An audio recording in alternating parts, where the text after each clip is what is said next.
Arthur Conan Doyle, The Hound of the Baskervilles. Chapter 11. The Man on the Tour. Part 2. Luck had been against us many times during this investigation, but now at last it helped me. And the bringer of this good luck was Mr. Franklin, who was standing outside the gate of his garden, gray-bearded and red-faced, where it opened onto the road along which I was traveling. "Good day, Dr. Watson," he cried in unusually good spirits. "You must let your horses rest and come in for a glass of wine and congratulate me." My feelings toward him were not friendly after what I had heard about how he treated his daughter. But I wanted to send Perkins and the carriage home, and this was a good chance. I got down and sent a message to Sir Henry that I would walk back in time for dinner. Then I followed Franklin into his dining room. "It is a great day for me, sir. One of the happiest days of my life," he cried, laughing many times. "I have won 2 victories. I intend to show the people here that the law is the law, and that there is a man who is not afraid to use it. I have established a right-of-way through the middle of Old Middleton's Park, straight across it, sir, within 100 yards of his own front door. What do you think of that? We will teach these important men that they cannot ignore the rights of ordinary people. Confound them. And I have closed the wood where the people of Fernworthy used to picnic. These foolish people think there are no property rights and that they can gather wherever they like with their papers and bottles. Both cases were decided today, Dr. Watson, and both in my favor. I have not had such a good day since I took Sir John Morland to court for trespassing because he shot game in his own rabbit field." "How on earth did you do that?" "Look it up in the books, sir. It is worth reading. Franklin versus Morland, Court of Queen's Bench. It cost me £200, but I won the case." "Did it bring you any benefit?" "None, sir, none. I am proud to say that I had no personal interest in it. I act only from a sense of public duty. I have no doubt, for example, that the people of Fernworthy will burn my figure tonight. The last time they did it, I told the police they should stop such disgraceful actions. The county constabulary is in a terrible state, sir, and it has not given me the protection I deserve. The case of Franklin versus Regina will bring this matter to the public's attention. I told them they would regret how they treated me, and already my words have come true." "How is that?" I asked. The old man put on a very clever expression. "Because I could tell them what they are very eager to know. But nothing would make me help those rascals in any way." I had been looking for an excuse to escape from his talk, but now I wanted to hear more. I had seen enough of the old man's contrary nature to understand that if I showed strong interest, he would surely stop speaking. "Some case of illegal hunting, I suppose?" I said in an indifferent voice. "Ha ha, my boy. Something much more important than that. What about the escaped convict on the moor?" I stared at him. "You don't mean that you know where he is," I said. "I may not know his exact place, but I am quite sure I could help the police catch him. Has it never occurred to you that the way to catch that man is to find out where he gets his food and then follow that path to him?" He seemed to be coming dangerously close to the truth. "Perhaps," said I. "But how do you know that he is still somewhere on the moor?" "I know because I have seen with my own eyes the person who brings him his food." My heart sank for Barrymore. It was serious to be at the mercy of this spiteful old man. But his next words relieved me. "You will be surprised to hear that his food is brought by a child. I see him every day through my telescope on the roof. He walks along the same path at the same time, and who else could he be going to except the convict?" This was indeed good luck. Yet I hid any sign of interest.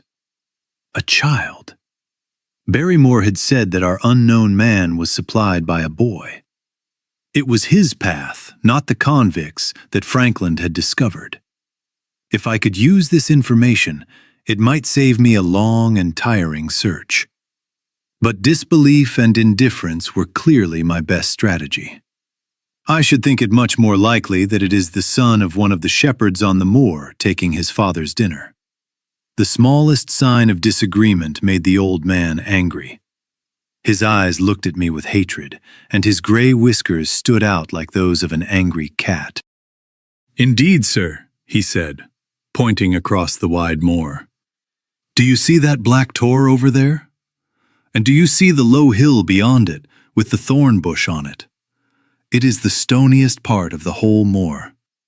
Is that a place where a shepherd would choose to stand?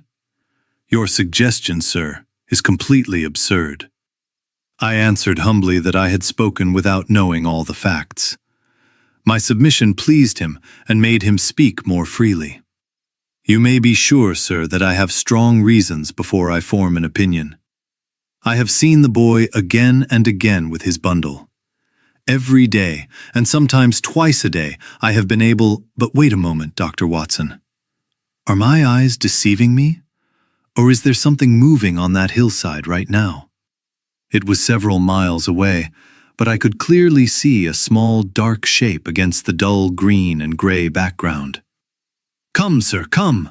cried Frankland, running upstairs. "You shall see with your own eyes and decide for yourself."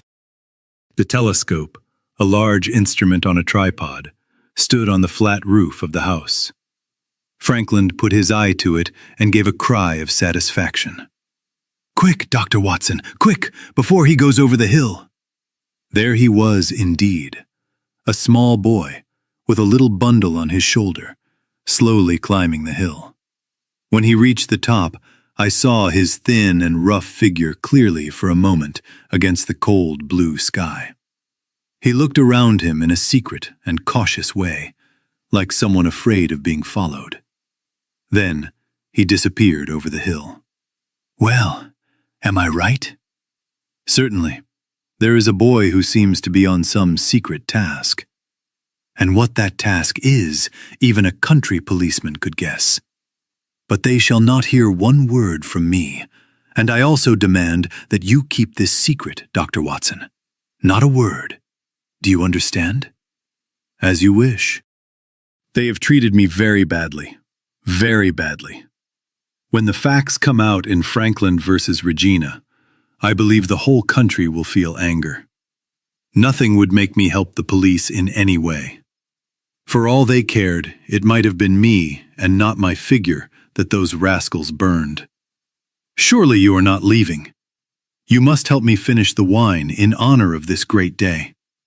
But I refused all his invitations and managed to prevent him from walking home with me. I stayed on the road while he could still see me, and then I turned across the moor and headed toward the rocky hill over which the boy had disappeared.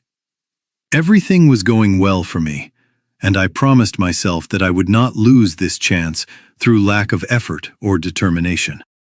The sun was already going down when I reached the top of the hill, and the long slopes below me were golden green on one side and gray with shadow on the other.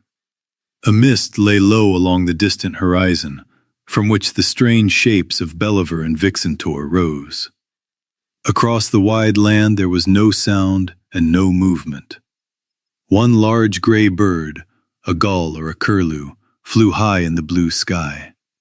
He and I seemed to be the only living creatures between the great arch of the sky and the empty land below. The empty landscape, the feeling of loneliness, and the mystery and urgency of my task made my heart feel cold. The boy was nowhere in sight. But below me, in a hollow between the hills, there was a circle of old stone huts, and in the middle of them one still had enough roof to protect against the weather. My heart jumped when I saw it. This must be the hiding place of the stranger. At last I stood at the entrance of his refuge. His secret was almost in my hands.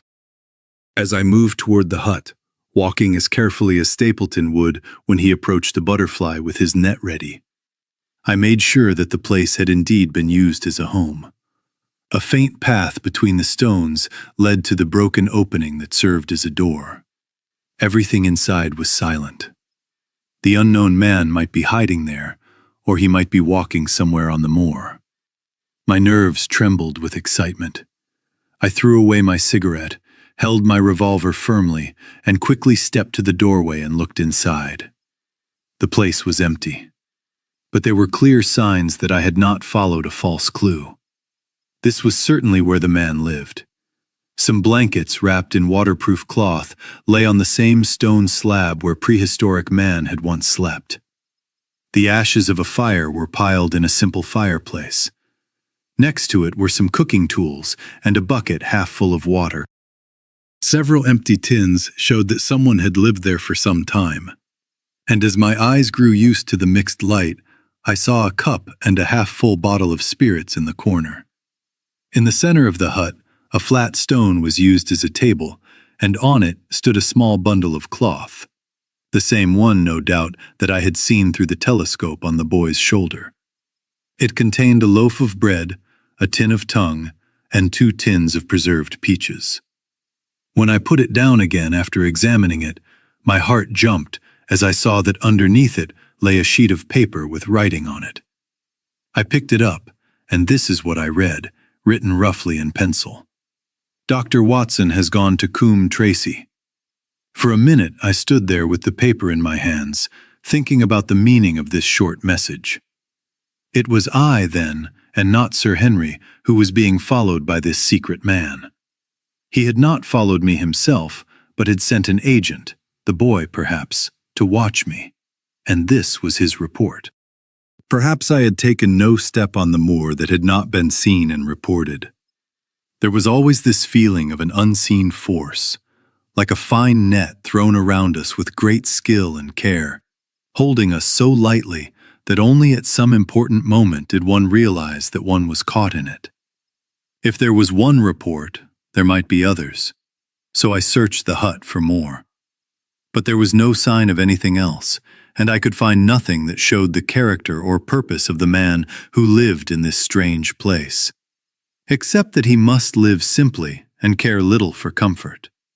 When I thought of the heavy rains and looked at the open roof, I understood how strong and firm his purpose must be to stay in such an uncomfortable shelter.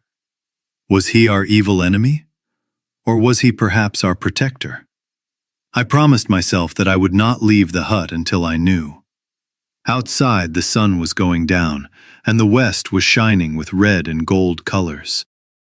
Its light was reflected in red patches by the distant pools in the great Grimpen Mire. I could see the 2 towers of Baskerville Hall, and farther away a thin line of smoke that showed where the village of Grimpen stood. Between them, behind the hill, was the house of the Stapletons. Everything looked calm and beautiful in the golden evening light, and yet as I looked at it, I felt none of nature's peace. Instead, my heart trembled with the uncertainty and fear of the meeting that was coming closer every moment. With nervous excitement but firm determination, I sat in the dark corner of the hut and waited patiently for the return of its owner. At last I heard him. From far away came the sharp sound of a boot hitting a stone. Then another and another, coming closer and closer. I moved back into the darkest corner and held my pistol ready in my pocket, determined not to show myself until I had a chance to see the stranger clearly. There was a long pause which showed that he had stopped. Then the footsteps came nearer again, and a shadow fell across the entrance of the hut. "It is a lovely evening, my dear Watson," said a familiar voice. "I really think you will be more comfortable outside than inside."